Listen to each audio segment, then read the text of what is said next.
We've sent out 169,000 vials of one and 36,000 vials of another just in a few weeks. He's hard at work at this with the task force behind the scenes. And when we talk about his public leadership, just on COVID generally, I think it's a fitting time, given your question, to note Dr. Fauci now says that we should keep the schools open. He said that this Sunday. This is something the president has said for months. It caused me to go back to July and look at one of my briefing books from July 16th, 2020. And what I found in there was this. The science was always on our side about keeping schools open way back in July.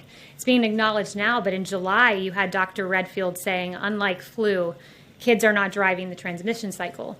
You had Dr. Atlas, who's been a leading voice on keeping the schools open, saying everyone else in the Western world, our peer nations are doing it. We can do it. This was back in July. We had a study from the Netherlands about few reports of infections from schools that had stayed open. This was back in July. You had a Yale School of Public Health professor named Albert Coe saying that the bottom line is the impacts of COVID-19 on children is minimal or very low compared to other groups.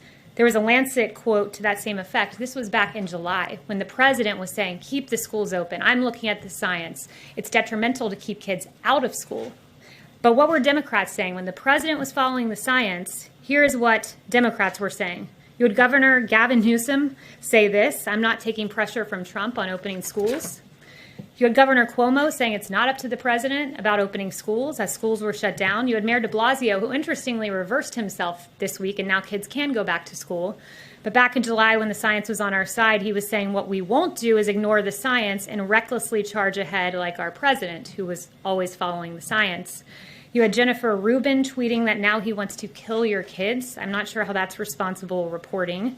And then you had Anderson Cooper saying that he actually just doesn't care about kids at all, nor the health of their teachers and parents. And you had the American Federation of Teachers and the National Education Association railing against the president as well. The president's followed the science. He's also kept in mind we have a constitution, and he will be unashamed and always advocating for the science and the best interests of the